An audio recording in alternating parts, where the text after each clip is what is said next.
آتاکم الرسول فخذوہ وما نہاکم عنہ فانتہوا وقال وما ارسلنا من رسول الا لیطاع بإذن اللہ ولو انہم اذ ظلموا انفسہم جاؤوک فاستغفروا اللہ واستغفر لهم الرسول لوجدوا اللہ توابا رحیما فلا وربک لا یؤمنون حتی یحکموک فیما شجر بینہم ثم لا یجدوا فی انفسہم حرجا وَيُسَلِّمُوا تَسْلِيمًا.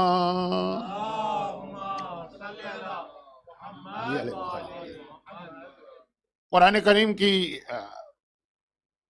جس دوسری آیت کی تلاوت کی گئی ہے یہ کل بھی تلاوت ہوئی، پرسوں بھی، لیکن آج اس آیت کے ساتھ ایک اور آیت کو ملا کے تلاوت کیا گیا، اور یہ مسلسل آیتیں ہیں۔ پہلی آیت،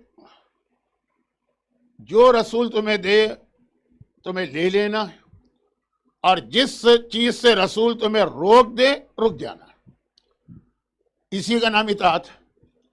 جو پھر دوسری آیت سورہ نساء آیت نمبر 64 اور 65، اچھا 65 نمبر کی آیت کی میں اکثر تلاوت کرتا رہتا ہوں، اور آج کا اصل موضوع یہی 65 نمبر کی آیت ہے۔ 64 نمبر کی آیت تو اس لیے تلاوت کی کہ ایک وہ تسلسل بنے، وما ارسلنا من رسول، ہم نے ہر رسول کو اس لیے بھیجا ہے تاکہ تم اس کی اطاعت کرو۔ اب بلائنڈلی فالو کرنا ہوتا ہے۔ اب اس کو اگر ہم اردو ترجمہ کریں تو لفظ ذرا نیگیٹو ہو جاتا ہے، اندھی تقلید۔ اب یہ پاکستان میں یا اردو میں ذرا سا اندھی تقلید کا لفظ نیگیٹو ذہن میں تصور لاتا، لیکن حقیقت یہ ہے کہ بلائنڈلی فالو کرنا، جو رسول نے کہہ دیا کہہ دیا۔ قرآن کہہ رہا ہے کہ ہم نے بھیجا ہی رسول کو اس لیے۔ ہاں پھر اگر تم سے گناہ ہو جائے، غلطی ہو جائے، اطاعت میں کمی ہو جائے، تم انسان ہو، تو پھر رسول کے پاس آؤ گے تو تم دیکھو گے اللہ تواب و رحیم۔ لیکن فلا وربک لا یؤمنون حتی یحکموک فیما شجر بینہم، اب یہ وہ آیت ہے جو آج آ رہی ہے، اور اس لیے یہ آیت بہت اہم ہے کہ خدا جو بھی اب اس آیت میں میسج دے رہا ہے قسم کھا کے دے رہا۔ اچھا قرآن کریم میں تو اللہ نے بہت قسمیں کھائیں، لیکن یہ والی قسم اس لیے مختلف ہے کہ اس میں اللہ خود اپنی قسم کھا رہا۔ باقی ہے زمانے کی قسم، فجر کے وقت کی قسم، میدان جہاد کے گھوڑوں کی قسم، سورج کی قسم، چاند کی قسم، لیکن یہاں فلا وربکا، تیرے رب کی قسم۔ جیسے حدیث قصہ میں اللہ نے اپنے عزت و جلال کی قسم کھائی ہے، وَعِزَّتِي وَجَلَالِي، یہاں اپنی قسم کھا رہا ہے، اور اپنی قسم کھا کے اعلان کیا کر رہا ہے؟ اگر ہم اور آپ ایک دوسرے کے لیے یہ بات کہیں تو وہ بات بالکل نان سینس ہے، کوئی اس کی اہمیت ہی نہیں۔ مثلا ہمارا کسی سے ذرا سا بھی اختلاف ہو جائے، ہم کہیں تم تو بے مان ہو، لیکن یہ اللہ کہہ رہا کہ تیرے رب کی قسم یہ لوگ مومن نہیں ہیں۔ اچھا کن کو کہہ رہا ہوگا؟ جو اپنے آپ کو مومن کہہ رہے ہیں۔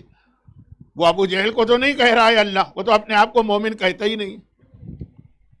اگر اللہ اس سے کہہ دے کہ تم مومن نہیں ہو تو وہ کہے گا میں تو کب کہا کہ میں مومن ہوں۔ یہ بات تو اسی سے کہی جائے گی نا جو اپنے آپ کو مومن کہہ رہا ہے۔ قرآن کہہ رہا ہے فلا وربک لا یؤمنون، یہ مومن نہیں۔ اب پوری آیت پڑھ کے اس کا ترجمہ کرنا اس کا وقت نہیں ہے میرے پاس، تو خلاصہ اس کے بعد آیت کا، تو آیت میں نے تلاوت کیوں کی اگر ترجمہ نہیں کر رہا ہوں آخری لفظ کے لیے؟ تو یہ مومن نہیں جب تک کہ اپنے ہر مسئلے میں فائنل ایتھارٹی تجھے قرار نہ دے، اور ثم لا یجدوا فی انفسہم حرجا مما قضیت، اور جو تو کہہ دے خالی بلائنڈلی اس کو فالو ہی نہ کریں، بلکہ ان کے دل میں بھی ذرا سا خیال نہ آنے پائے کہ یہ رسول نے کیا کہہ دیا۔ بہت ساری چیزیں ہم مان لیتے ہیں بات کسی کی، باپ نے ایک بات کہی، ہم نے باپ کی بات مان لی، لیکن دل میں خیال آیا کہ کیا بات باپ نے کہی۔ اب بہت ہی جلدی بات مکمل کرنے کے لیے میں ہمیشہ ایک ہی مثال دیتا ہوں کہ اسلام کے بعض ایسے احکامات ہیں کہ عمل چھوڑیے، سنتے ہی دل میں خیال آ جاتا ہے کہ آخر یہ کیا کہہ دیا۔ ان کے دل میں جو مخالفت نہیں کرنا چاہتے مگر دل میں تو خیال آ جاتا ہے۔ مثال کیا دیتا ہوں میں اکثر، ہماری عورتیں، اور خاص طور پر جب آپ ویسٹ میں آ جائیں اب ایک عورت سوچے گی کہ میں اسی باپ کی بیٹی ہوں جس کا بیٹا میرا بھائی، ہم دونوں میں کیا فرق ہے، ہمارا باپ ماں ایک ہی ہے، اور اسے کس بیس پر باپ کی جائیداد میں ڈبل حصہ ملا اور مجھے آدھا حصہ ملا، کیا فرق ہے ہم دونوں میں؟ خیال تو آئے گا، چاہے وہ اپنے اس آدھے حصے پر راضی ہو، قبول بھی کر لے بھی لے کہ بھئی اب اللہ نے کہا ہے تو ٹھیک ہے، دل میں خیال آئے گا نا۔ پھر وہی لفظ آئے گا جو آج کل بہت استعمال ہوتا ہے کہ سیکس کی بنیاد پہ ڈسکریمنیشن، صرف اس لیے مجھے آدھا حصہ دیا گیا نا کہ میں لڑکی یا عورت ہوں۔ اگر یہ کہا جاتا ہے جیسے وہ چھٹے امام کی حدیث ہے کہ پوچھا گیا فرزند رسول آپ اپنے بیٹے اسماعیل سے اتنی محبت کیوں کرتے ہیں؟ چھٹے امام کے کئی بیٹے تھے، اب ساتویں امام کی بات چھوڑے، وہ تو پھر وہی واقعہ مجھے سنانا پڑے گا جو اتنی دفعہ سنا چکا ہوں، یہاں تو نہیں، لیکن میرا مسئلہ یہ ہے کہ ایک مومن اٹلانٹا میں بیٹھے ہیں، میری ہر مجلس سن رہے ہیں جب سے میں نے مجلسیں پڑھنا شروع کی ہیں، اس وقت انٹرنیٹ نہیں تھا، یوٹیوب نہیں تھا، پورے ایام اعظام ہے کہ مولانا یہ تو آپ وہاں پڑھ کے گئے، ایک بیٹھے ہوئے افریقہ میں، وہ ہر مجلس سن رہے ہیں، تو یہ یہاں کے لوگ بیٹھے ان کے لیے بھی تو کچھ مجھے پڑھنا ہے نا۔ تو معصومین کا رشتہ، اب یہ بات ایسی آ گئی کہ وہ واقعہ بہت مختصر سنا رہا ہوں۔ کربلا کے بعد چوتھے امام مدینے آ گئے، تذکرہ ہو رہا ایک جگہ امام کے گھر میں، تو کچھ نوجوان بیٹھے تھے، وہ بہت جذبات میں آ گئے، بڑھ بڑھ کے باتیں کرنے لگے، فرزند رسول اگر ہم ہوتے کربلا میں۔ چوتھے امام آفٹر کربلا 34 سال رہے، 34 سال کا مطلب یہ کہ جو بچہ کربلا کے بعد پیدا ہوا وہ بھی چوتھے امام کی زندگی میں 30s میں پہنچ گیا، اور جب کربلا کے وقت 8 سال کے 10 سال کے تھے وہ تو سب مڈل ایج ہو گئے۔ تو اب یہ بات ہو رہی ہے یہ جنریشن جو کربلا کے بعد یا بڑی ہوئی یا پیدا ہوئی، ہم ہوتے تو یہ کر دے اور ہم ہوتے تو وہ کرتے۔ ہمارے یہاں ایک آدھ بھی نوحہ بھی ایسا، کاش میں کربلا میں ہوتا، وہ کاش تو زیارت وارثہ کا ہے، فَيَا لَيْتَنِي كُنْتُ مَعَكُمْ، لیکن وہاں اس وقت چوتھے امام کے سامنے بات ہو رہی، امام سن رہے، سر جھکا ہے سب کی بات، ہم اس طرح قربانی دیتے اور ہم اس طریقے سے جہاد کرتے اور ہم اس طرح سے اپنے آپ کو یا اپنی اولاد کو قربان کر دیتے۔ اب یہ واقعہ ایک دفعہ چھٹے امام کے زمانے میں پیش آیا تھا، وہ دوسرا کانٹیکس تھا، لیکن اس سے پہلے چوتھے امام کے زمانے میں، اچھا راوی کون ہے اس واقعے کے؟ خود پانچویں امام، کہ میں بیٹھا تھا اپنے بابا کے پاس جب یہ ساری باتیں ہوئی، تو وہاں اس وقت گھروں میں تندور گھر میں ہوتے تھے، آج بھی ایران میں کئی جگہوں پہ ہیں، روٹی وہیں بنتی تھی، تو وہ ایک کنیز نے آ کے تندور روشن کیا، اس میں آگ واگ کوئلے دہک رہے۔ آپ حضرات بھی شاید باربیکیو کے عادی ہوں، جو لوگ باربیکیو کرتے ہیں، کوئلے وائلے، امام نے کہا جاؤ ایک ایک کوئلہ اٹھا کے لاؤ، جلتا ہوا۔ میں واقعہ نہیں سنا رہا ہوں پورا، پھر کیا سنا رہا ہوں، یہ جملہ پانچویں امام کہتے ادھر میرے بابا نے آدھا جملہ بھی کہا اور میں دوڑ کے چلا، بابا نے روک دیا، چوتھے امام نے پانچویں کو روک دیا، کہا بیٹا یہ میں تمہارے لیے نہیں کہہ رہا ہوں، انتا منی وانا من کا، مجھ میں تجھ میں فرق کیا ہے، تو میں ہوں اور میں تو ہے، یہ تیرے لیے نہیں ہے، یہ دوسروں کے لیے۔ تو یہ جو ایک فارمولہ، ایک اصول ہے، اس کو ذہن میں رکھ کے بعض ایسے واقعات سنا کریں جہاں پر کوئی امام معصوم اپنے بعد والے معصوم کے حوالے سے کوئی ایسی بات کہتا ہے، جیسے اب چھٹے امام اولاد ہے، سب سے زیادہ تو ساتویں امام کو سے محبت کرتے ہوں گے، لیکن وہ ساتویں تو چھٹے ہی کا حصہ ہے، انتا منی وانا من کا، تو میں ہے میں تو، اس کو چھوڑ دیں۔ مولا آپ کے کئی بیٹے ہیں، آپ سب سے زیادہ اسماعیل سے کیوں محبت کرتے ہیں؟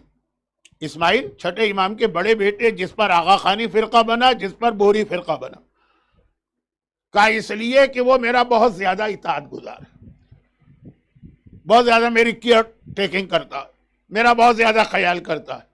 تو چلیں اس بیس کے اوپر اگر کہا جائے کہ بیٹے کو ڈبل حصہ دو، بیٹی کو سنگل، تو سمجھ میں آتا ہے، مگر یہ تو بیس نہیں ہے نا کہ بس صرف اس لیے کہ تم لڑکی ہو تمہیں آدھا حصہ ملے گا، قبول بھی کر لے گی۔ جو قبول نہیں کرنے والے ہیں وہ تو جیسا میں پہلے دن سے کہہ رہا ہوں، وہ تو ہماری مجلس میں آئیں گے ہی نہیں، مان بھی لے گی، لیکن دل میں تو خیال آئے گا نا کہ آخر یہ فرق صرف اس وجہ سے ہوا نا، عورت اور مرد کا فرق، discrimination on the basis of sex. قرآن کہتا ہے نہیں، ثم لا یجدوا فی انفسہم حرجا مما قضیت، تیری اطاعت کریں، تیرا حکم آنکھیں بند کر کے مانے، دل میں بھی ذرا خیال نہ ہے، اور پھر کیا کرے۔ یہ ہے پوری زندگی مومن کی، جو رسول کے نام کا کلمہ پڑھتا ہے اس کا خلاصہ یہ دو لفظ ہے، وسلموا تسلیما، تو حکم دیتا جائے وہ سر جھکا جھکا کے تیرے حکم پہ عمل کرتے جائے۔ آج کی 21 سینچری میں یہ بات کہنا بہت مشکل ہے، اور اگر کہہ دی جائے تو اس بات کو ڈائجسٹ کرنا اس سے زیادہ مشکل ہے، اور خاص طور پہ جو ہماری ینگ جنریشن ہوگی۔ لیکن ہمارا اور رسول کا آخر میں رشتہ یہی بنے گا۔ دوسرے الفاظ میں بہت ہی مختصر، کبھی پیغمبر کے کسی حکم کے حوالے سے یہ لفظ زبان پہ نہ آئے کہ وائی۔ یہ ہے سورہ نساء کی وہ آیت جو زیارت کے لیے 25 ملین مومنین کو ہر سال صرف 40 کے دن کربلا لے جاتی ہے، اور سارا سال، مگر اس کا اختتام اس بات پر ہوا کہ جا تو رہے ہو زیارت کے لیے، آ بھی رہے ہو، بہترین عبادت کر رہے ہو، کربلا جا کے آقا حسین کی زیارت نہیں کرتے، عرش الہی پہ جا کے خدا کی زیارت کر کے آ رہے ہو، لیکن سلموا تسلیما، جذبہ یہ لے کر آؤ کہ پیغمبر کے ہر حکم کے سامنے سر جھکانا ہے۔ اور اب سنیے اس انداز سے، اب میں وہ روایت پڑھ رہا ہوں جو میں نے 1445 دفعہ پڑھی ہوئی ہے، تو شاید ہی کوئی ایسا بچہ ہو جس نے میری کوئی مجلس سنی اور یہ روایت نہ سنی، اس لیے اس کو مختصر کر کے پڑھ رہا ہوں۔ اور روایت یہ ہے کہ ابو بصیر اسدی کوفی بہت عظیم صحابی ہیں، چھٹے امام کی خدمت میں ہیں، کچھ باتیں ہو رہی ہیں کہ غلام نے آ کر کہا کہ مولا خاتون آپ سے مسئلہ پوچھنے آئی۔ یہ خاتون خود اپنی جگہ ایک بہت اہم کیریکٹر ہے، جن کا ہاتھ بھی کاٹ دیا تھا گورنر مدینہ نے، پہلے زیدی تھی، بعد میں پھر امام کی اطاعت میں آئیں۔ لیکن میں نے کہا نا کہ اگر اس طرح سے ہر چیز سمجھا کے بات کروں گا تو کبھی موضوع مکمل نہیں ہوگا۔ بہت قابل احترام خاتون ہیں، مسئلہ پوچھنے آئی، مسئلہ پوچھنا امام نے کل ہی کرا، وہ آئی، بہت مشہور۔ اب جو میری بہت مجلسیں جنہوں نے نہیں بھی سنی، 1445 دفعہ ایک اندازن میں کہہ رہا ہوں، تو اتنی دفعہ پڑھا ہوا واقعہ ہے، کہیں نہ کہیں سنا ہوگا۔ بس بہت جلدی سے آگے بڑھوں۔ آنے کے بعد کہا فرزند رسول میں بیمار ہوں، اور ایسی بیماری میں مجھے جو انتہائی تکلیف دے۔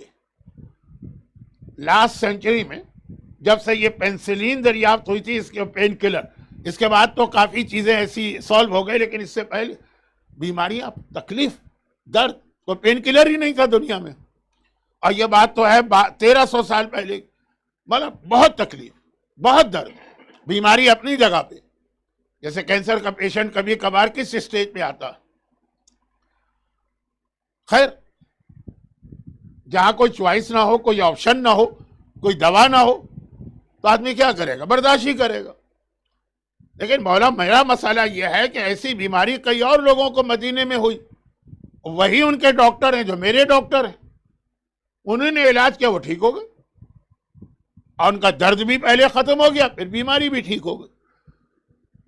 اچھا، ضروری نہیں ہے کہ اگر آپ ایک جیسی دو بیماریاں لگیں تو سیم ہی کنڈیشن ہوگی۔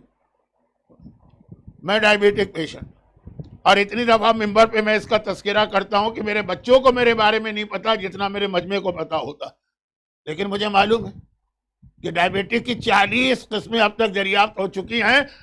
بظاہر سب ڈائبیٹک پیشنٹ، سب کا شوگر لیول ہائی ہے، سب کا پینکریاس خراب ہے، لیکن ہر ایک کی الگ الگ قسم۔ تو ایک چیز ایک کو فائدہ پہنچاتی ہے، وہ دوسرے کو نہیں پہنچائے گی، کیونکہ شروع میں بہت دھوکہ میں نے کھایا۔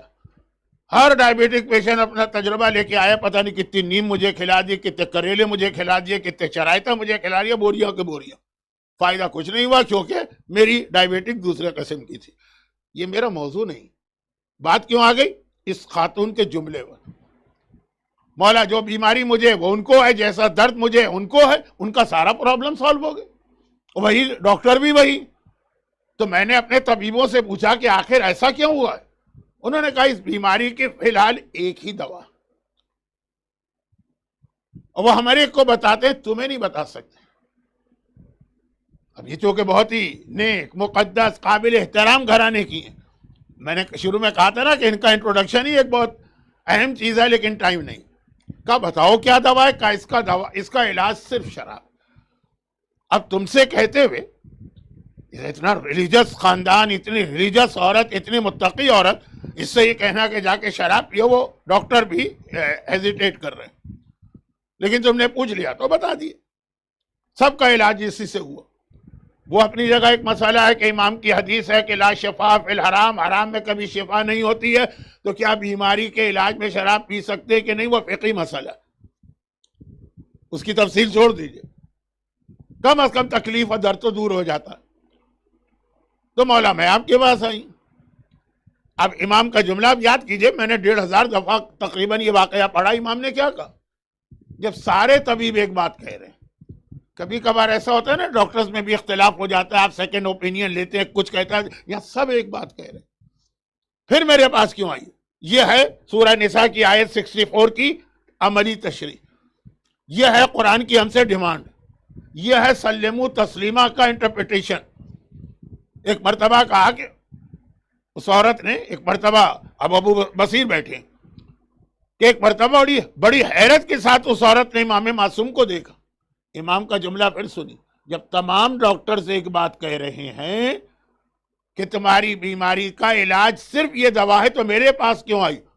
اس نے حیران ہو کے دیکھا کہ فرزند رسول، میں نے اپنا امام آپ کو مانا ہے، ان کو نہیں مانا.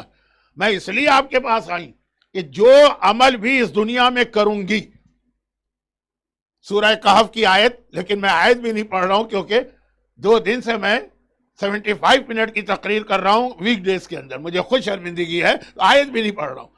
مولا جو عمل بھی میں کروں گی قیامت پہ جب میرا نامہ اعمال کھولے گا، کل رات کی مجلس میں آیا کہ اس وقت کون ہماری مدد کرے گا، لیکن جب نامہ اعمال کھولے گا تو اس میں میرا ایک ایک عمل لکھا ہوگا. سورہ کہف کی آیت ہے کہ جس کے ہاتھ میں یہ کتاب دی جائے گی نامہ اعمال، ہر انسان کے ہاتھ میں، وہ حیران ہو جائے گا یہ کون سا نامہ اعمال ہے جس میں میرا ایک ایک عمل صغیرتن ولا کبیرہ، چھوٹے بڑا ہر ایکشن ہے. آپ مجھے بتائیے لاسٹ ویک یا لاسٹ منتھ رات کے 9 بجے آپ نے کیا کھایا تھا؟ یہ جب آپ کہیں گئے تھے اپنے گھر میں تو کون آپ کا رائٹ فیٹ پہلے گیا تھا کہ لیفٹ؟ ہیبٹ کی وجہ سے نہیں کہیے، یاد کر کے بتائیے، آپ کو یاد نہیں ہوگا. اس کتاب میں جس دن سے آپ بالغ ہوئے ہیں مرتے دم تک آپ کے پیروں کی سیکوینس بھی لکھی ہے کہ جب یہ گھر میں جاتا تھا، جب یہ مسجد میں جاتا تھا، جب یہ امام باڑے میں جاتا تھا، جب یہ واش روم میں جاتا تھا، کون سا پیر پہلے لگتا تھا، کون سا بعد. اور جب باہر آتا تھا، اسلام میں حکم ہے نا، مسجد میں جاؤ تو رائٹ فیٹ پہلے لیفٹ بعد، باہر نکلو تو پہلے لیفٹ پھر رائٹ، اور ٹوائلٹ میں جاؤ تو بالکل سیکوینس الٹی کر دو. یہ ہے نا مسئلہ، واجبات کا تو نہیں ہے لیکن ثواب کا اور فضیلت کا ہے. آپ کو یاد نہیں ہوگا کہ لاسٹ ویک، چلیں لاسٹ ویک شاید یاد ہو، لاسٹ منتھ چلیں لاسٹ منتھ یاد ہو، لاسٹ ایئر اس میں لکھا پوری زندگی کے ایک اتنا چھوٹے سے چھوٹا عمل. تو عورت کہتی ہے مولا جب یہ نامہ اعمال کھلے گا یہ سارے اعمال ہوں گے، پھر ایک ایک کے بارے میں خدا سوال کرے گا. 50,000 سال کیوں لگیں گے؟ ہر انسان کا اس طرح حساب کتاب ہے. یہ کام کیوں کیا، یہ کام کیوں کیا؟ اللہ کے یہاں اس طرح فیصلہ نہیں ہوگا کہ اللہ نے کہا فرشتوں نے لکھا اس نے شراب پی ہے جہنم میں ڈالو. نہیں، کیوں پی؟ وجہ بتا دو. ہو سکتا ہے کہ تمہارے پاس کوئی جینین ریزن ہو. قیامت کا اتنا خوفناک دن کہ وہ سب سے بڑا پہلوان عرب کا وہ بے ہوش ہو کے گر پڑا، لیکن جہاں حساب کتاب ہوگا وہاں پہ اتنا آرام دہ ماحول ہوگا کہ ایک ایک عمل کے بارے میں پوچھا جائے گا، اور مومن میں اتنی ہمت پیدا ہوگی کہ وہ جھوٹ بولے گا. کیا کہے گا کہ نہیں فرشتوں نے غلط لکھا. دیکھیں اتنا خوفناک جہاں ماحول ہو اور وہاں پہ یہ جملہ کہنا، اس کا مطلب ہے وہاں کا حساب، جہاں جج کی کرسی رکھی. خیر میں بات بہت پھیلا گیا، یہ میرا موضوع ہی نہیں ہے، موضوع تو کچھ اور ہے. تو خلاصہ یہ ہے کہ مومنہ کہتی فرزند رسول قیامت کے دن، ام خالد اس کا نام ہے، قیامت کے دن جب یہ نامہ اعمال کھلے گا ہر عمل کے بارے میں سوال ہوگا. اگر ڈاکٹرز کے کہنے پہ میں نے شراب پی، اس کے بارے میں بھی سوال ہوگا. فیصلہ نہیں دے گا اللہ، پہلے بتا دو، شاید کوئی جینئر ریزن ہو.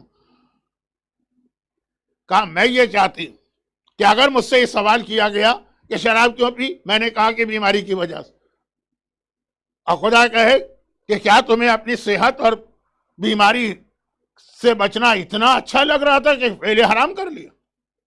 یا اگر میں نے شراب نہیں پی اور میں مر گئی، اور اللہ کہے کہ تم نے سوسائڈ کیوں کیا جب ایک دوا موجود.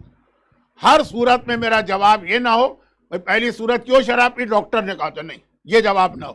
میرا جواب ہو میرے آقا اور مولا نے مجھ کو اجازت دی تھی اس لیے میں نے شراب پی، اور اگر نہ پیوں شراب، آپ منع کر دیں اور میں مر جاؤں، تو قیامت میں یہ جواب نہ ہو کہ میرا دل نہیں مانتا۔ بہت سی حرام چیزیں ایسی ہیں کہ آج اگر اللہ آپ کے لیے حلال کر دے تب بھی آپ استعمال نہیں کریں گے، دل نہیں مانے گا۔ میں اپنی بات کر رہا ہوں، اور جو میری ایج کے لوگ، چلیں شراب تو شاید، سور کا گوشت اگر آج حلال ہو جائے ایک دن کے لیے، سور کا گوشت حلال ہے، میں کھا ہی نہیں سکتا،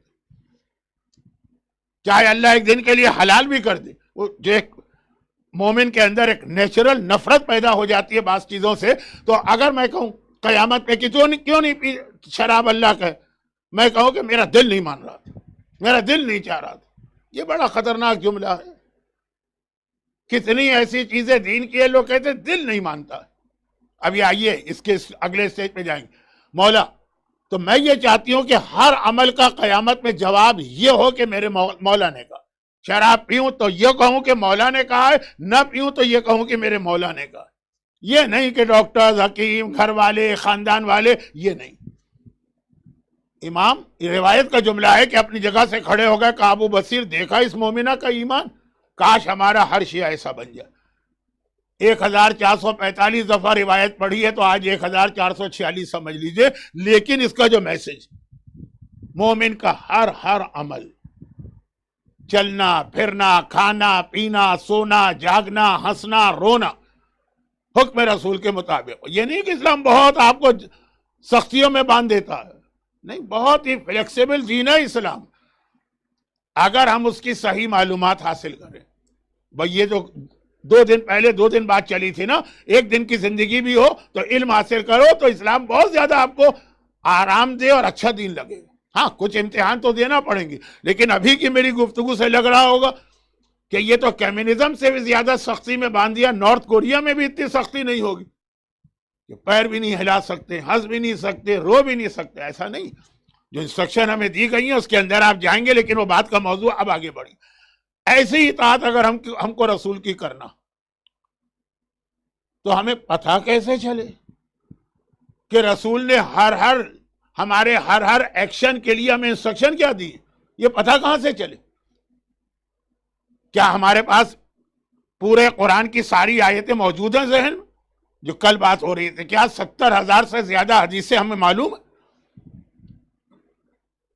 اور اس میں یہاں پہ ایک چھوٹی سی بات ضمناً عرض کر دوں، ضمناً، اگرچہ یہ خود بہت اہم موضوع ہے، لیکن یہ بیچ میں اس لیے بہت کم ٹائم لے رہا ہوں کہ یہاں 5 مجلسوں میں موضوع مکمل نہیں ہو سکتی۔ چھوٹی سی ایک بات، ہمارے نوجوانوں کو نہیں، نوجوان بھی میں غلط کہہ رہا ہوں، ہمارے بوڑھوں کو بھی اپنی حدیث کی کتابوں کے نام نہیں معلوم، غیروں کی حدیث کی کتاب نام معلوم۔ صحیح بخاری ہر بچہ جانتا ہے، بچہ بھی جانتا ہے، بڑوں کو تو چھوڑے۔ صحیح مسلم بچہ بھی جانتا ہے، اور بڑوں کی بات تو چھوڑے۔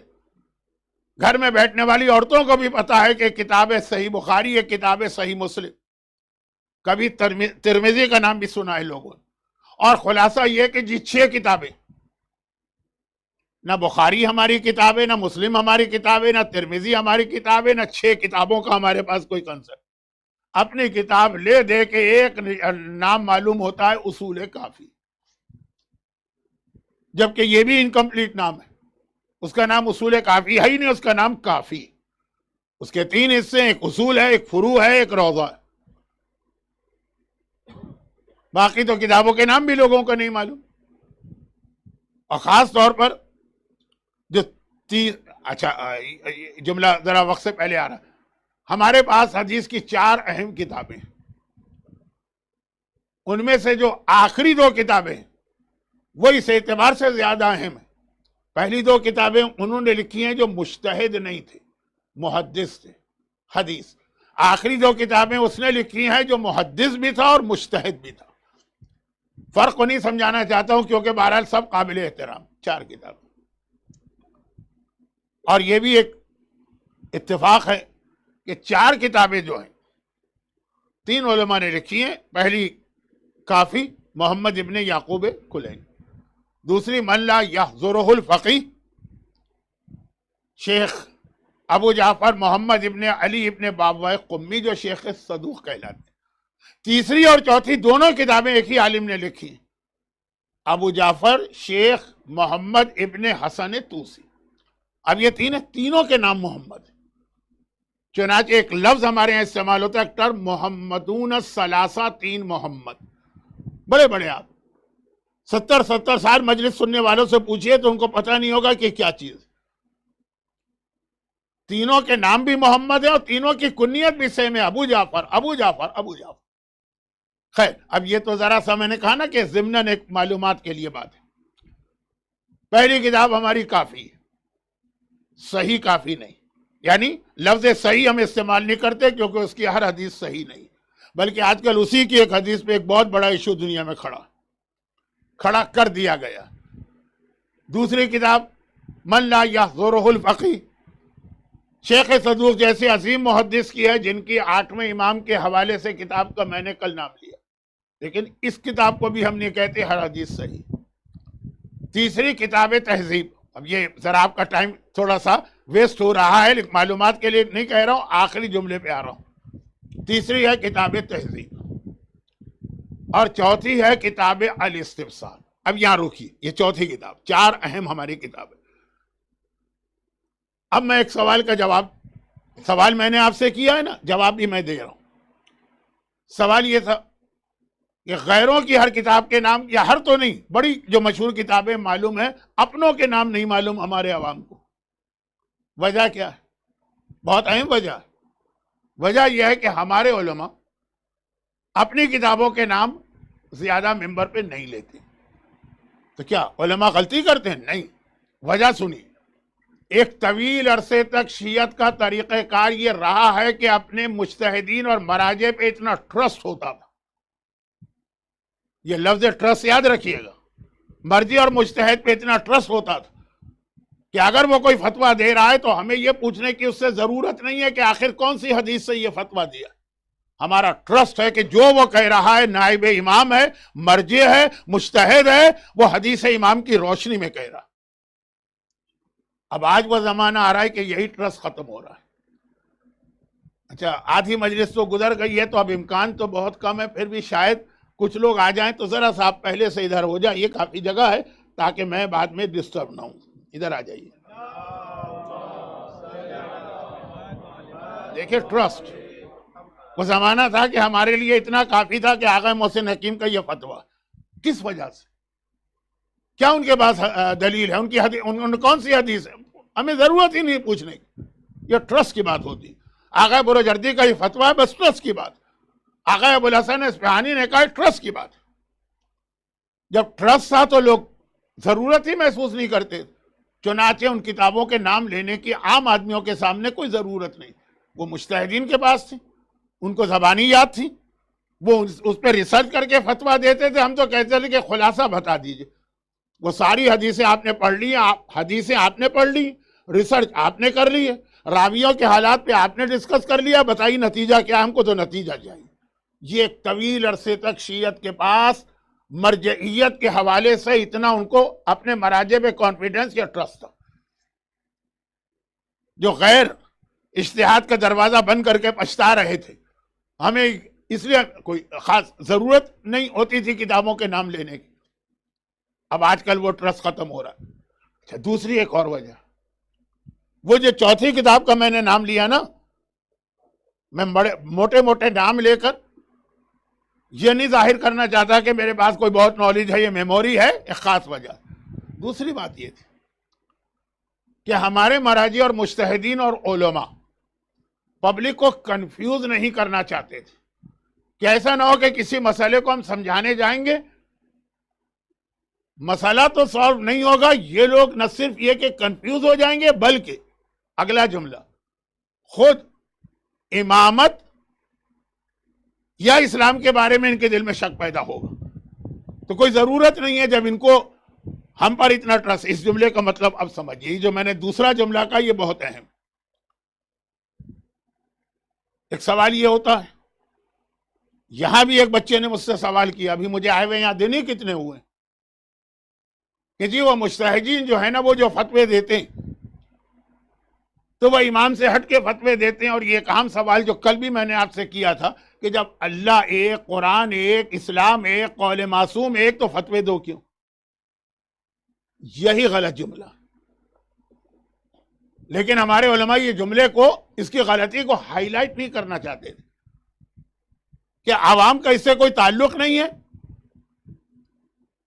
بلا وجہ لوگ کنفیوز ہو جائیں گے، اور ان میں کچھ لوگ جن کے عقیدے اتنے اسٹرانگ نہیں ہیں وہ مشکوک ہو جائیں گے. کنفیوز الگ چیز ہے، مشکوک الگ چیز. شک ہو جائے گا ان کو، پتہ نہیں یہ امام یا نبی سچے ہیں بھی کہ نہیں. چانسز بہت کم تھے نا پہلے، آج بہت ہے. آج بہت ہے. آج آپ کو انٹرنیٹ پہ ایسے ایسے علماء ملیں گے اپنے، کوئی امام زمانے کا انکار کر رہا ہے، کوئی اس کا انکار کر رہا ہے. میں ادھر نہیں جا رہا ہوں کیونکہ اصل بات جو میسج ہے وہ نہ رہ جائے. چوتھی کتاب ہماری ہے الاستبصار، شیخ طوسی کی ہے، جنہوں نے نجف کا حوضہ علمیہ اسٹیبلش کیا 448 ہجرہ میں، اور یہ ہے 1446 ہجرہ، یعنی 998 ایئرز ہو گئے. 2 سال بعد نجف کے حوضے کی 1000 سالہ انورسری یا سالگرہ آئے گی. وہ شیخ طوسی کے جن کی قبر سے وادی السلام کا قبرستان شروع ہوتا. ویسے تو خود مولا کی قبر ہی نجف کو وادی السلام بناتی، وہ نجف وادی السلام بنائے مولا کی وجہ سے. لیکن معصوم کو چھوڑ کر سب سے پہلی قبر شیخ طوسی کی ہے. اگر آپ کو دروازہ آپ کے ذہن میں ہوگا، پہلے زیارت کے حوالے سے کوئی بات کہتے ہوئے سمجھانا پڑتا تھا کیونکہ مجمع میں زائرین کم تھے. اب تو ہر آدمی زائر ہے الحمدللہ. اور اب ہم یہ نہیں پوچھتے کہ آپ نے زیارت کی ہے کہ نہیں، ہم پوچھتے ہیں آپ نے 10 دفعہ زیارت کی ہے کہ 15 دفعہ کی ہے کہ 20 دفعہ کی ہے. الحمدللہ. تو نجف کی جو زیارت آپ کرتے ہیں، جس دروازے سے میتیں آتی ہیں مولا کی زری کی طرف، اس کا نام ہے باب طوسی. اس سے آپ باہر نکلیں، لیفٹ سائڈ پر جو بڑی سی آپ کو مسجد نظر آئے گی 2 گنبد والی، وہ شیخ طوسی کا گھر تھا. وہی شیخ طوسی کا مدرسہ تھا. وہیں پہ شیخ طوسی آج دفن ہے. اور مومنین جاتے ہیں بالکل اگنور کرتے ہوئے کہ جیسے کراچی کے کسی محلے کی ایک عام سی مسجد ہے، وہ آگے بڑھ جاتے ہیں. بہت بڑے محسن ہیں شیعت کے. اتنا میں نے انٹروڈکشن کیوں کرا دیا؟ ان کی کتاب کی وجہ سے. ورنہ ان کے حالات پر تو اگر میں ایک دفعہ چلا گیا، بہہ گیا، تو پتہ نہیں کہاں پہنچ جاؤں. ان کی یہ کتاب ہے الاستبصار. یہ فل فلیج مرجع شیخ مفید کے شاگرد ہیں، سید مرتضیٰ کے شاگرد ہیں. ارے بھائی انہی کا تو اپنے استاد سے جھگڑا ہوا تھا کہ گھوڑے کی زین نجس ہے کہ پاک ہے. کتا پیشاب کر کے گیا تو 1 دیکھنے والا ہے کہ 2 دیکھنے والا ہے. یہ وہی شیخ طوسی. واقعہ بھی نہیں پڑھ رہا ہوں، مجھے خود اپنے آپ سے ڈر لگ رہا کہ میں تو ہوں خالی آدمی یہاں پہ، میں تو 3 گھنٹے بھی پڑھتا چلا جاؤں گا، مجھے تو پتہ ہی نہیں چلے گا. آپ حضرات اتنی زحمت اٹھا کے آتے ہیں تو وقت. اب ان کی چوتھی کتاب حدیث کی ہماری 4 کتابوں میں سے آخری کتاب، اور اتنے عظیم مجتہد کی لکھی ہوئی کتاب. اس کا پورا نام ہے الاستبصار فی ما اختلف فیہ من الاخبار. 4 والیوم میں ہے.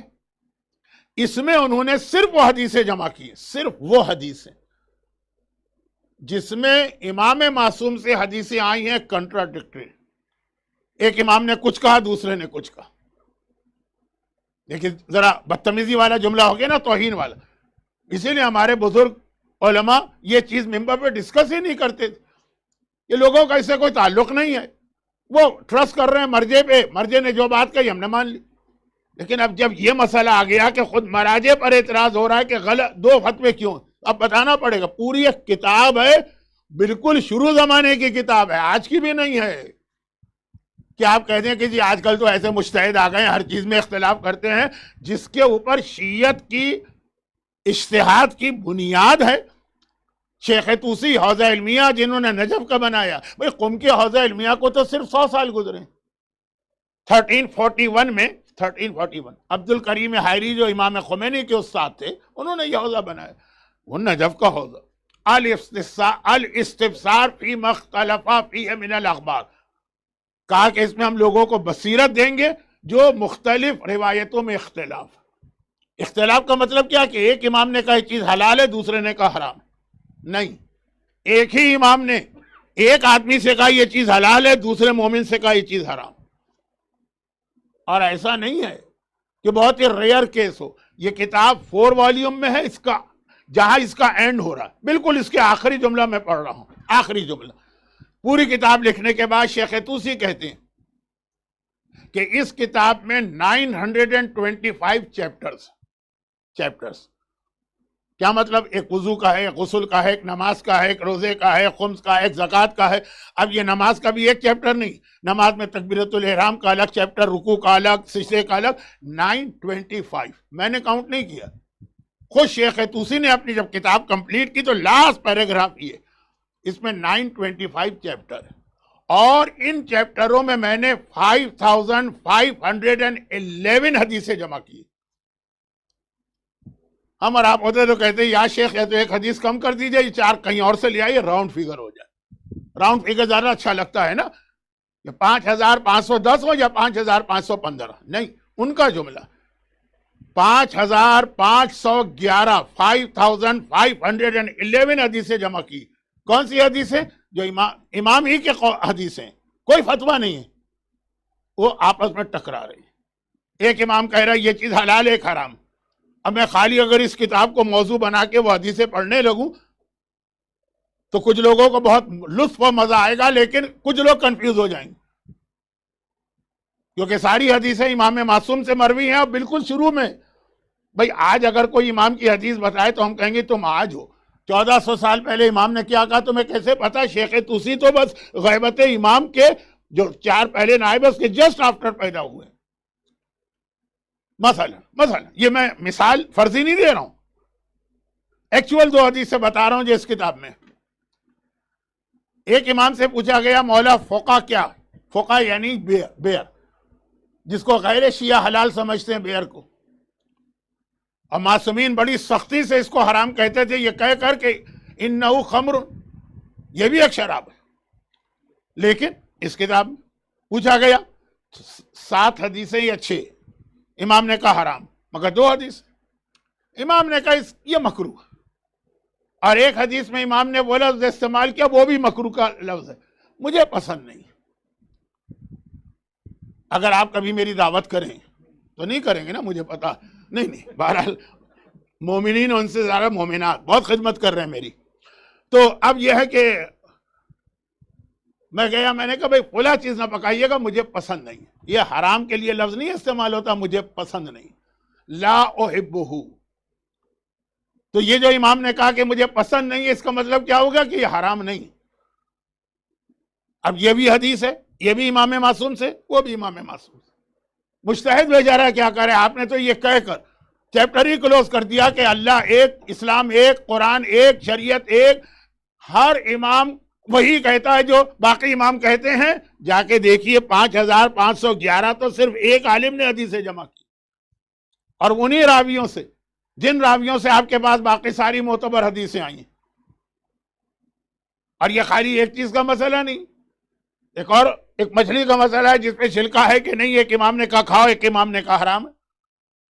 مثالیں اتنی ہیں نا کہ میں ڈر رہا ہوں، شاید آپ کے علم میں ہو شاید نہ ہو، کہ فقہ میرے لیے ایک بہت دلچسپ سبجیکٹ ہوتا ہے. تو اس کی اگر مثالوں میں چلا گیا نا، پوری شریعت میں نجاست طہارت سے لے کر آخر شریعت تک، میراث کے مسائل نہیں، حدود تک کے مسائل، جو سزائیں، معصومین کے وہ اقوال جو ٹکرا رہے ہیں، کتنے ہیں؟ 5511. صرف ایک عالم کے پاس وہ حدیثیں آئی. نہیں بتاتے تھے علماء اس لیے کہ کیا فائدہ لوگوں کو کنفیوز کرنے کا. ان کا جو اعتقاد اپنی جگہ ہے وہ بالکل صحیح ہے کہ سارے امام نے ایک بات کہی، اگر کہیں کوئی اختلاف ہے تو کوئی نہ کوئی اس کا ریزن ہوگا. اچھا، شیخ طوسی نے اس کتاب میں خالی حدیثیں نہیں لکھی، پھر آگے اپنے حساب سے، وہ مجتہد ہے نا، جمع کیا ہے کہ ایک کنٹرڈکشن کیوں آیا ہے، جس کا ایک فارمولا تو ہر ایک کو پتا ہے کہ بھائی وہ دوسری حدیث کا راوی کمزور ہوگا. لیکن یہ ہر جگہ نہیں ہے، کہیں دونوں روایتیں بالکل صحیح. جیسے ایک اور چھوٹی سی مثال دیں، وہ ایک آدمی جا رہا ہے حج پر. حج میں لوگ جب جاتے ہیں تو ایک سنت ہے، یہ واجب کی مثال نہیں ہے، سنت. تو مردوں کے لیے مستحب ہے کہ اپنے بال بڑھائیں تاکہ جب حج کے آخر میں بال کو موننا پڑے تو زیادہ سے زیادہ بال جو ہیں آپ کے سر پر ہوں. یہاں ایک موضوع سے ہٹ کے ایک جملہ کہہ دوں، جب اپنی عقل سے لوگ اسلام سمجھتے ہیں نا تو بعض اوقات بڑے بلنڈر ہو جاتے ہیں.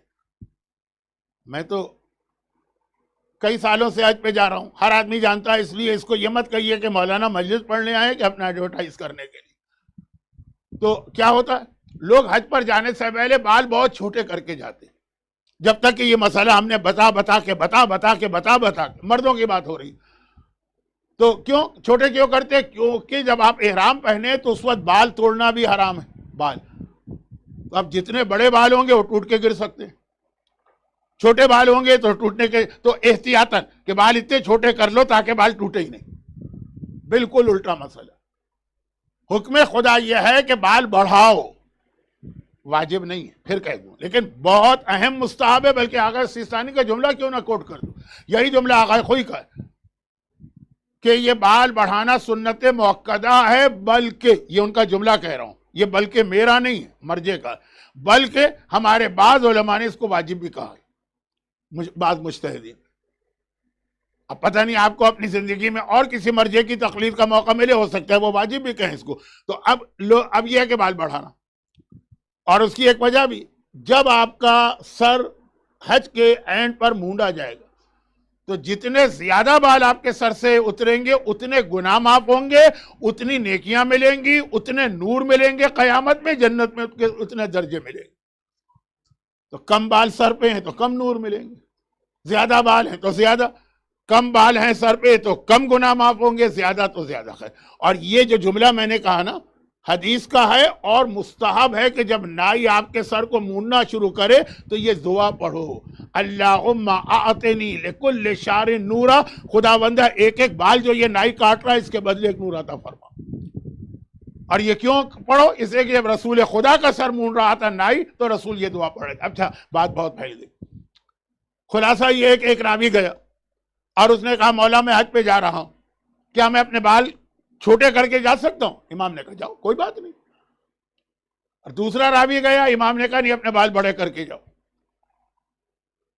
اب یہ دونوں روایتیں ایک ہی امام سے ہیں، 8ویں امام سے، کنٹراڈکشن ہے۔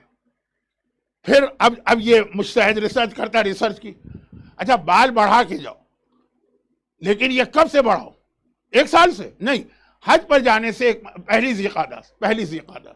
حج کب ہوتا ہے؟ 10 ذی الحجہ کو، 40 دن پہلے۔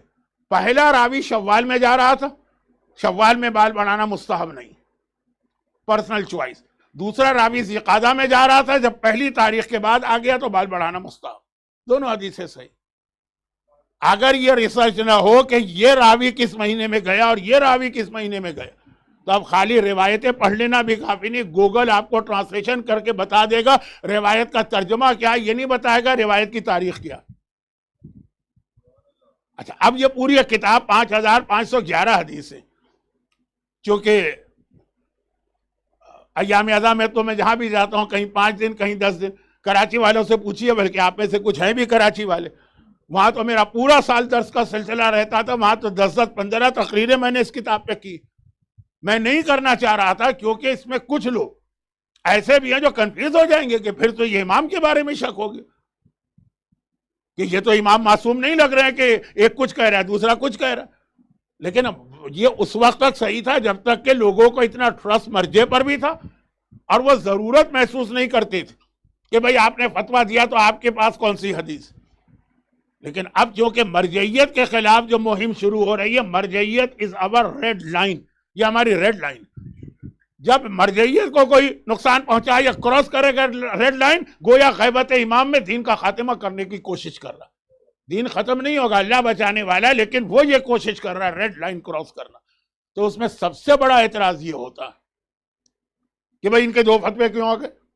امام نے تو ایک ہی بات کہی ہوگی۔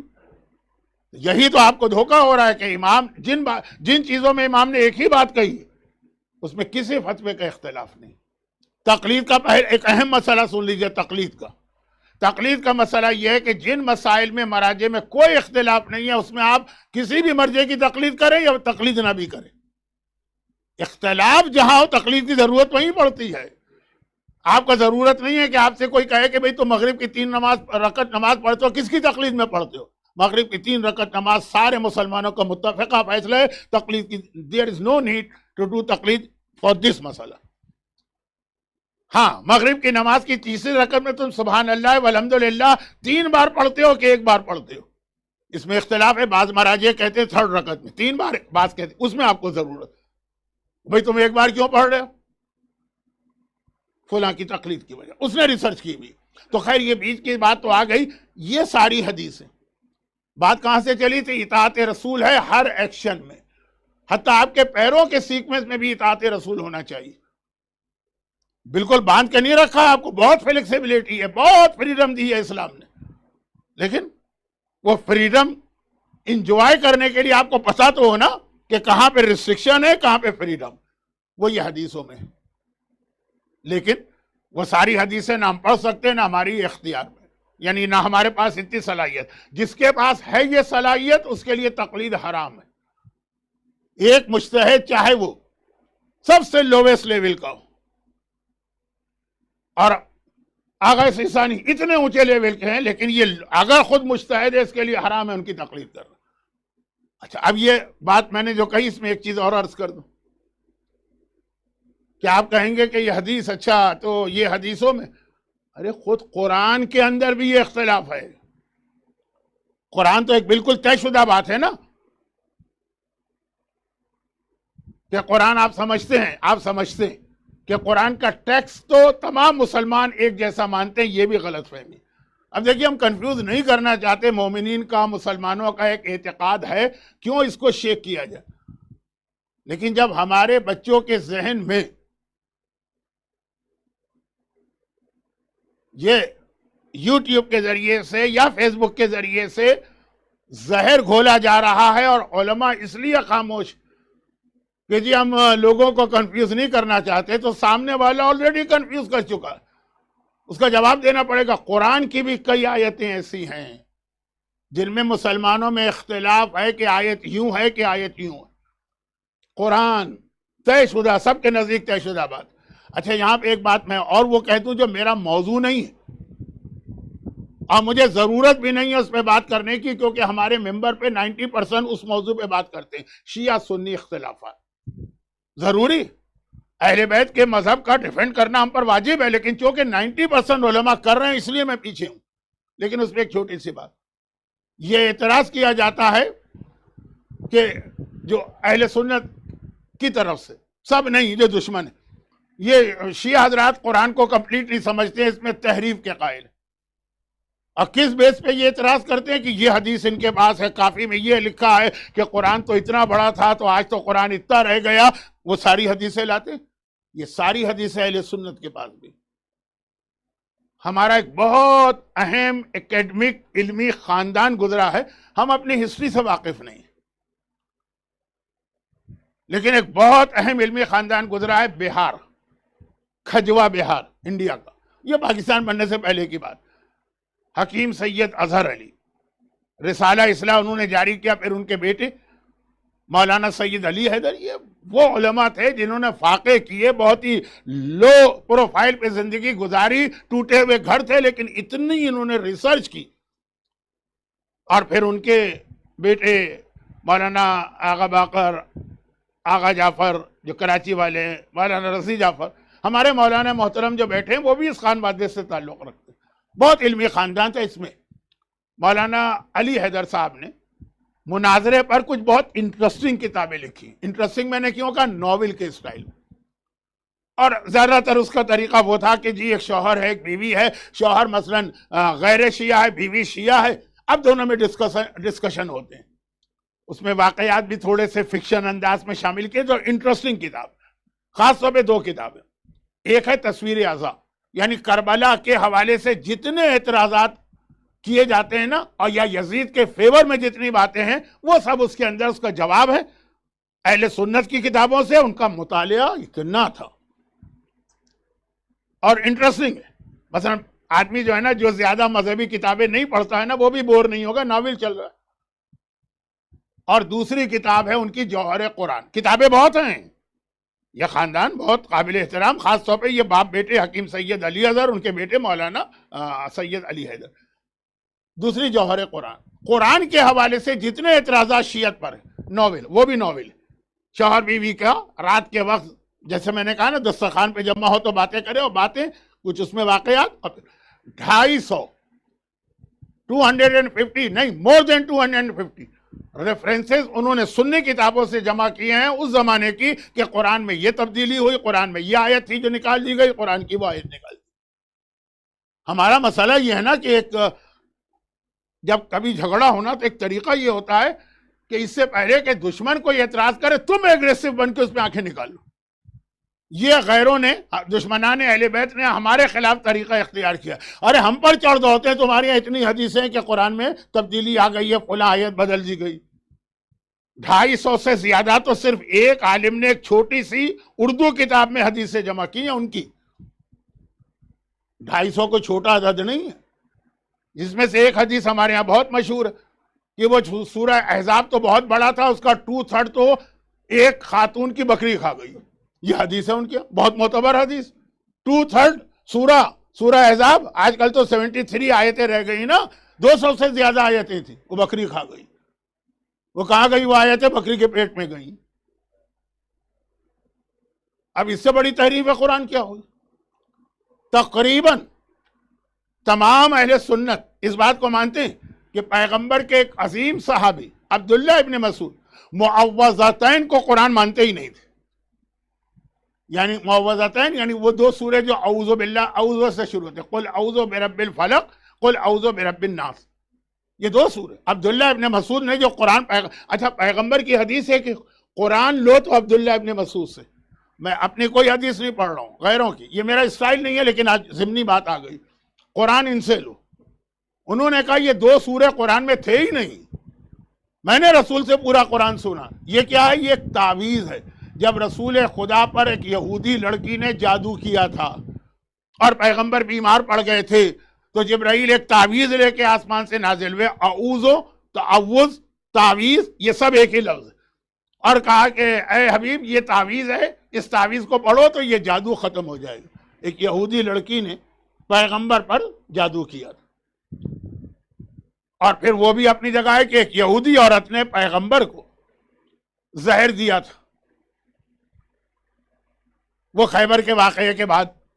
تو یہ 2 یہودیوں کے واقعات، ایک نے جادو کیا، ایک نے پیغمبر کو زہر دیا۔ کیونکہ یہ سیرت رسول اور شہادت رسول کا 4-5 مجالس کا سلسلہ ہے، تو بیچ میں یہ بات آ گئی۔ اب دیکھیے عبداللہ ابن مسعود کہتے ہیں اس کو قرآن میں کیوں لکھ رہے ہو؟ وہ لکھنے کے لیے بھی راضی نہیں تھے، مت لکھو، یہ قرآن ہے ہی نہیں، یہ تو ایک دعا آسمان سے نازل ہوئی۔ تحریف قرآن کا الزام ہم پر، قرآن انکمپلیٹ ہے، ہم ہیں، اس لیے کافر شیعہ کافر ہیں کیونکہ قرآن کو انکمپلیٹ مانتے ہیں۔ 250 حدیثیں تو آپ کو اس اردو کتاب میں مل جائیں گی جو PDF پر بھی موجود ہے انٹرنیٹ میں، لیکن ہم ذرا تھوڑا سا ڈیفینسو ہو جاتے ہیں یہ سن کے کہ بھائی اصول کافی میں بھی ایک حدیث آئی یا ایک اور کتاب میں ایک حدیث آئی، تو حدیثیں تو وہاں بھی آئی ہیں، اور 250 آئی ہیں، اور ایسی حدیثیں آئی ہیں کہ کسی کا قرآن بکری کھا گئی تو کسی نے کہا یہ دعا ہے ہی نہیں، یہ تعویذ۔ اور یہ بھی آپ کے علم میں کہ وہ آج بھی ڈسکشن ہے ان کے ہاں کہ الحمد کا سورہ قرآن ہے کہ قرآن نہیں ہے۔ الحمد سورہ فاتحہ کہ اگر وہ قرآن ہے تو پہلے پارے کا نام الحمد کیوں نہیں ہے، الف لام میم کیوں ہے؟ اب یہ سارے میرے موضوعات نہیں، میں تو اس لیے آ گیا کہ مرجعیت پہ جو اٹیک ہوتا ہے، جو ہماری ریڈ لائن ہے، جو غیبت امام میں ہمارا سب سے بڑا پروٹیکشن ہے۔ اور ایک جملہ میں اور کہہ رہا ہوں، اس بڈھے کی جو قبر میں پاؤں لٹکائے نہیں بیٹھا ہے، سینے تک قبر میں جا چکا ہے، کسی وقت بھی اب جا سکتا ہوں، اور میں انتظار کر رہا ہوں۔ میرے اساتذہ، میرے دوست، میرے فرینڈ سرکل، میرے حوزے کے ساتھی، میرے شاگرد، وہ سب وہاں پہنچ چکے ہیں، مجھے بھی ان کو جوائن کرنا، بہت جلدی جوائن کرنا ہے۔ لیکن یہ بات یاد رکھیے، اس وقت عرب میڈیا میں ایک مسئلہ بہت زیادہ ہاٹ ایشو بنا ہوا کہ who will be the مرجع آفٹر آغا سیستانی، اور اتنے زیادہ اس کے اندر ڈیفرنٹ لابیز انوالو ہوئی ہیں، ہر ایک اپنا اپنا مرجع بنا رہا ہے، اور ان میں کچھ ایسے مرجع بنے ہوئے ہیں یعنی جو حوزہ علمیہ میں پڑھیں، حوزہ علمیہ میں رہیں۔ پہلے ہمارے یہاں ایک کرائیٹیریا تھا پاکستان میں جس کا میں وکٹم بنا ہوں، لیکن خیر الحمدللہ، وہ یہ کہ ابا قبا امامے میں جو آتے ہیں وہ صحیح بات کرتے ہیں، شیروانی ٹوپی والے قوم کو گمراہ کرتے ہیں. مجھے بھی کئی لوگوں نے کہا مولانا اپنا ڈریس چینج کر لیجیے، آپ کے اسٹوڈنٹ سب ابا قبا امامے والے. میں نے کہا میں اس وجہ سے تو ڈریس چینج نہیں کروں گا، لیکن خیر وہ ایک الگ چیز. اب جو گمراہی آ رہی، سب کی بات نہیں کر رہا ہوں، یہ قابل احترام علماء نہ ہوتے تو اتنا دین بھی آپ تک نہ پہنچتا. لیکن اب جو پلانٹ کیے گئے ہیں وہ امامہ بھی پہنتے ہیں، ابا بھی پہنتے ہیں اور قبا بھی پہنتے ہیں، اور آپ کو کنفیوز کرتے ہیں. اچھا میں اپنے انڈیا پاکستان کے علماء کی بات نہیں کرتا ہوں، کیونکہ ابھی تک ہمارے یہاں ایک احترام ہے حوزے کے پڑھے ہوئے علماء کا، حوزے کی بات کر رہا ہوں، اور انڈیا پاکستان کے نہیں، عرب دنیا کے. اب دیکھیے ایک آدمی کہہ رہا ہے میں شیعہ مرجع ہوں، لیکن امام زمانہ پیدا ہی نہیں ہوئے تھے، غلط نظریہ آئی. 11ویں امام جن کی شہادت آپ اگلے ہفتے منائیں گے وہ لاولت ہے، اور اس کی تقلید آلریڈی شروع کی جا چکی ہے. آج کا زمانہ مارکیٹنگ کا زمانہ ہے. اب یہ بچوں کو کیا پتا کون مرجع ہے، کیسے کرائیٹیریا کیا ہے، کیسے پہچان ہوگی. وہاں تو گوگل پہ جاتے ہیں، گوگل کا سسٹم جو ہے نا وہ جن کے ہاتھ میں، آپ ایک مرتبہ آپ جا کے ٹائپ کریں تو وہاں پہ آ جائے گا فرسٹ مرجع فرام نارتھ امریکہ. کچھ بھی نہیں ہے جو آدمی، لیکن نارتھ امریکہ میں بیٹھا ہے، ویب سائٹ یہ بنائی، یہ نام یہ رکھا اپنا، بس پہلا نام وہی آتا. لیکن وہ تو چھوڑیے، جو سنجیدہ دیندار جاننے والے لوگ ہیں ان کے لیے بھی اتنا بڑا پرابلم کریٹ کیا جا رہا. کیا گئے سیسانی 1928 میں پیدا ہوئے، 1924 ہے تو 96 انگریزی حساب سے، اسلامی حساب سے 99 کی ایج ہے. اب وہ کہہ رہے ہیں کہ بس اب تو خدا نہ خاصا کسی وقت پہ انتقال ہوگا، اب یہ مرجع آئے گا. اور وہ ایسا نہیں ہے کہ بالکل کسی جاہل کو ابا قبا امامہ پہنا کے بٹھا دیا. ہمفرے کے اعترافات ایک کتاب ہے، اس کے اندر جو ہے وہ نہیں، باقاعدہ فل فلیج حوزے میں تعلیم حاصل کی، ان کو داخل کیا گیا، باقاعدہ انہوں نے جو لباس پہنا تو ایک جو پراپر وے ہوتا ہے، اور اس کے بعد یہ چیز.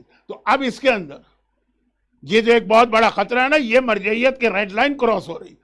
جتنا زیادہ ہم اب دو طرح سے اٹیک ہو رہے ہیں. ایک اٹیک یہ کہ مرجعیت ہی غلط، قرآن ایک، میں نے کہا قرآن تک میں اختلاف نہیں ہم لوگ ہائی لائٹ کرنا چاہتے. کیوں کنفیوز کریں عوام کو کہ جن کا کم از کم قرآن پہ تو پورا ٹرسٹ ہے، اور ہم سب کا ہے، ہم سب کا ٹرسٹ ہے، لیکن اختلافی بات کی وجہ بتا رہا ہوں. مثلا سورہ بقرہ کی ایک آیت، اس کا ایک لفظ ایسا، ایک لفظ میں پڑھنا نہیں چاہتا، ٹائم ہو گیا ہے. یطہرنا یا یطہرنا تشدید ہے کہ نہیں؟ یہ بچہ جانتا ہوگا، مدرسے میں پڑھتے ہیں تشدید ہے کہ نہیں. یہ ایک اختلاف ہے آیت میں، اس پر وہ تشدید ہے کہ نہیں. اچھا اس سے کیا فرق پڑا؟ یہ آیت کہاں آئی ہے کہ ایک عورت جب ماہانہ نجاست میں ہوتی ہے اور اس کے بعد وہ نجاست اس کی بند ہو جاتی، ہر مہینے نیچرل سائیکل ہے. تو اب اس کے بعد اگر تشدید کے ساتھ پڑھیں تو یہ ہے کہ جب تک کہ غسل نہیں کرے گی شوہر بیوی کے ریلیشن حرام رہیں. اب بغیر تشدید کے پڑھیں تو کہا کہ جب نجاست ختم ہو جائے تب ریلیشن جائز ہو جائے. حرام اور حلال کا فرق آ رہا ہے ایک اتنی سی تشدید میں. اور یہ قرآن کی بات کر رہا ہوں، یہ قرآن تو حدیثوں کا جو میں نے بتا دیا بہت آسان ہے. منہ کھول کے کہہ دینا کہ مراجع میں اختلاف کیوں ہے جبکہ قرآن ایک ہے اور قول امام ایک. وہی بات ہے کہ جتنا اس چیز کو ہائی لائٹ کریں گے خود ہی شرمندگی بھی ہوتی ہے کہ عوام کنفیوز نہ ہو جائیں. جن کا ٹرسٹ ہے کم از کم وہ تو باقی رہے، لیکن جب وہ سامنے والا قرآن کے حوالے سے، قول امام کے حوالے سے ایسا غلط کنسپٹ ہمارے بچوں کے ذہن میں بٹھا رہا ہے اپنے ویڈیو کلپ سے، تو ان کو بتانا پڑتا کہ مراجع کو کتنی محنت کرنا پڑ رہی ان اختلافات، ڈسپائٹ دیٹ اختلافات صحیح مسئلہ ہم تک پہنچانے. اس میں اگر 5% مسائل میں اختلاف ہو گیا تو یہ بھی ایک معجزہ ہے. 95 میں اختلاف ہونا چاہیے، یہ بھی ایک معجزہ ہے کہ 95 میں اختلاف نہیں، صرف 5%، اور اسی 5% کو ہائی لائٹ کیا جاتا. جیسے ایک جملہ آپ سنتے ہیں نا کہ مکھی کی خاصیت یہ ہے کہ ساری چیزیں چھوڑ کے جا کے بیٹھے کہ خالی گندگی پر. یہی طریقہ اختیار. 95 اتفاقی مسئلے مراجع کے ہیں، اس کو نہیں ہائی لائٹ کرتے. کہ اتنے سارے مراجع 1400 سال سے تاریخ میں گزرے، دیکھیے 95 مراجع میں کوئی اختلاف نہیں، سب ایک دوسرے کا نظریہ مانتے ہیں، یہی 5%۔ مجھے معلوم ہے کہ اس وقت ینگ جنریشن میں سب سے پاپولر کلپ امریکہ کی کس شخصیت کے ہیں اور اس کا کیا زہر ان بچوں کے ذہن میں جا رہا، تو اس لیے میں نے کہا کہ کم از کم آپ کو معلوم ہو تو آپ، کیونکہ میں تو ان بچوں کی لینگویج نہیں جانتا، وہ میری لینگویج نہیں جانتے، ثواب کے لیے بیٹھ جاتے ہیں مجلسوں میں، وہ بھی کچھ، زیادہ تر تو واقعا نہیں آتے، یعنی سمجھ میں آتا ہے کہ ان کی یہ اتنی مشکل مجلس کیسے سمجھیں۔ تو آپ ایک میڈیم بنے، ہماری عورتیں ایک میڈیم بنے، تھوڑا ان کو تھوڑا سمجھائیں، جتنی آپ کی کیپیسٹی ہے اس میں حد سے زیادہ نہ بڑھیں، ورنہ پھر آپ سے بھی بلنڈر ہوں۔ اطاعت رسول آج کے دور میں ممکن ہی نہیں ہے جب تک کہ آپ مرجعیت کے دامن کو نہ تھامیں، کیونکہ ریزن میں دے رہا ہوں کہ چھٹے امام نے کہا تمہارا ہر ایکشن اکارڈنگ ٹو رسول اللہ ہونا چاہیے۔ یہ ہمیں پتہ کیسے چلے کہ ہمارے ہر ایکشن کے لیے رسول نے کیا انسٹرکشن دی؟ آپ 2، 4، 5% گوگل سے ڈھونڈ کے نکال سکتے ہوں گے حدیث سے، وہ بھی کیا آپ کو پتا کہ الاستفسار فی مختلف فی من الاخبار، یہ اس کتاب کی حدیث تو نہیں ہے کہ جس میں کنٹرڈکشن ہے۔ اتنا سا مسئلہ کہ اگر ایک بکری مر گئی خود بخود اس کا گوشت حرام ہے نا، یا غیر اسلامی طریقے سے راوی نے پوچھا مولا لیکن اس کے جسم میں جو دودھ ہے اس کا کیا حکم ہے؟ ایک امام نے کہا وہ بھی حرام ہے اور دوسرے نے کہا وہ حلال ہے، وہ استعمال کرو۔ اب کہہ رہا ہوں کہ چھوٹی سے لے کے بڑی نجاست طہارت سے لے کے اسلامی سزاؤں تک کے بارے میں یہ حدیث ہے۔ تو مرجعیت کو پکڑنا ہے، تب جہاں سے بات شروع ہوئی تھی سلموا تسلیما، آنے والی کل کی مجلس آخری مجلس ہے اس سلسلے کی، اطاعت رسول کا موضوع چل رہا ہے، اور کل شب جمعہ بھی۔ شب جمعہ یا تو میں زمانے کے امام پہ بات کرتا ہوں یا میں قبر پہ بات کرتا ہوں، ان دو میں سے کوئی ایک ہے، اعلان نہیں کر سکتا کیونکہ مجھے پتا ہے کہ ایک اتنا خطرناک موضوع ہے کہ اگر اعلان ہو گیا تو خیر نہیں، یہاں توقع مجھے کم لگ رہی ہے، 4 دن سے لوگ آ ہی رہے ہیں ویک ڈے میں یہ مجلسیں سننے کے۔ اور یہ والا جو میسج ہے نا کہ مرجعیت، اس کی امپورٹنس، یہ ایک اور انداز سے کربلا میں ہائی لائٹ ہوئی ہے، ایک اور انداز۔ چند جملے مصائب کے ہیں آج، کیونکہ 3 دن مسلسل شہادت کی راتیں ہونے کی بنا پہ مصائب زیادہ پڑھنا پڑے، آج چند جملے، لیکن پہلا جملہ جو ہے جو مصائب کا جملہ ہے لیکن اس سے ایک میسج ہے، اس کے بعد پھر تھوڑے سے مصائب۔ مدرسے میں جو سنڈے یا سیٹرڈے کے جہاں اسکول ہوتے ہیں نا ہمارے یہاں ویسٹ میں بھی، اور پاکستان انڈیا میں تو بہرحال بہت اسٹیبلش قسم کے یہ والے اسکول ہوتے ہیں جو بچوں کو دینیات سکھاتے ہیں۔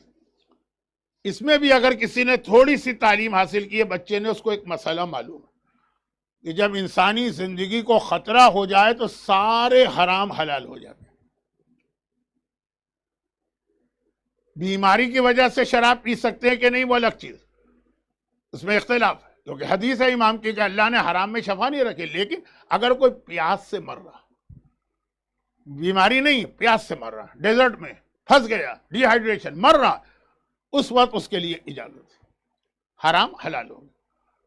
یا یہ کہ مشہور ہے ہمارے یہاں، صحیح مشہور ہے، بھوک سے مر رہا ہے، خنزیر حلال ہے، لیکن کتنی شراب؟ صرف اتنے گھونٹ جس سے زندگی بچ جائے گی، کتنا خنزیر کا گوشت یا سور کا گوشت جس سے زندگی بچ جائے گی۔ یہ بڑے بڑے حرام کی بات میں کر رہا ہوں جو ٹاپ ہیں لسٹ کے اوپر، تو باقی جو اس کے نیچے حرام آتے ہیں وہ سب حلال ہو جاتے ہیں اگر انسانی جان کو خطرہ ہو۔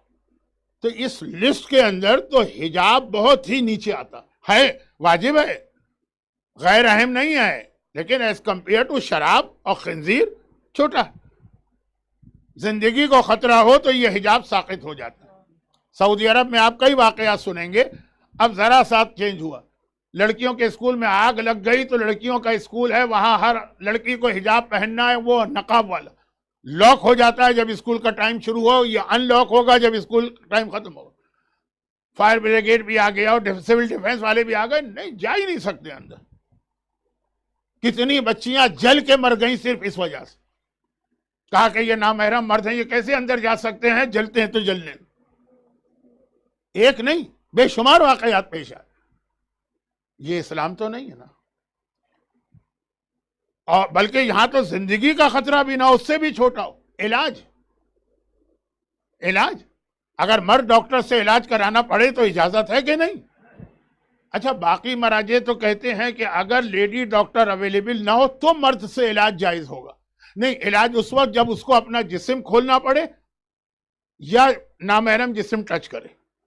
لیکن آغا سستانی تو کہتے ہیں یہ بھی نہیں ہے. اگر ایک عورت کو لیڈی ڈاکٹر پر اتنا بھروسہ نہیں ہے جتنا جینٹس ڈاکٹر پر ہے، تو ڈسپائٹ کہ لیڈی ڈاکٹر اویلیبل ہے، وہ مرد ڈاکٹر سے علاج کرا سکتی ہے، چاہے اس کو جسم بھی کھولنا پڑے، چاہے نامحرم اس کا جسم بھی ٹچ کرے. زیادہ ڈیٹیل میں نہیں جا رہا ہوں کیونکہ مصائب شروع ہو چکے ہیں. تو زندگی تو چھوڑیں، بیماری میں بھی اجازت ہے نا حجاب. تو میدان کربلا میں جب 18 خیمے جل رہے ہیں اور سیدانیاں اس کے اندر ہے، تو کیا زینب کبریٰ جیسی شخصیت 2 دن پہلے میں نے کہا تھا کہ خطبہ فاطمہ کی راویہ ہیں، جو ماں سے علم لیے ہیں، باپ سے علم لیے ہیں، انتی عالمۃ غیر معلمہ، بلکہ یہ کہا جائے کہ اللہ نے ان کو علم دیا ہے. چوتھے نے کہا کہ آپ کا علم تو بغیر کسی ٹیچر کے. کیا وہ یہ چھوٹا سا مسئلہ نہیں جانتا جو مجھ جیسا جاہل آپ کے سامنے بتا رہا ہے، جو مدرسے کا بچہ جانتا؟ پھر جناب زینب کا جملہ کہ جب آخری خیمہ جلا اور بیویوں نے کہا شہزادی اب ہم کیا کریں؟ پہلا خیمہ جلا تو دوسرے میں چلے گا، 10واں جلا تو 15ویں میں چلے گا، 17واں جلا تو آخری 18ویں خیمے میں آ گئے. اب کیا کریں؟ تو آخری خیمہ. ایک منٹ کا جواب ہے، بلکہ آدھے منٹ کا، جو پھر چوتھے امام نے دیا. آدھے منٹ کا جواب. کیا پردہ معاف ہے؟ باہر نکلو. نہیں کہا میرا بیٹا سجاد امام ہے، پہلے اس سے پوچھوں گی پھر تمہیں بتاؤں. اتنا معمولی سا مدرسہ کیا مسئلہ کیا عالمہ غیر معلمہ کو نہیں معلوم؟ اور جب مولانا ایک سجاد نے کہا علیکن بالسحرہ، اب جنگل میں جائیے.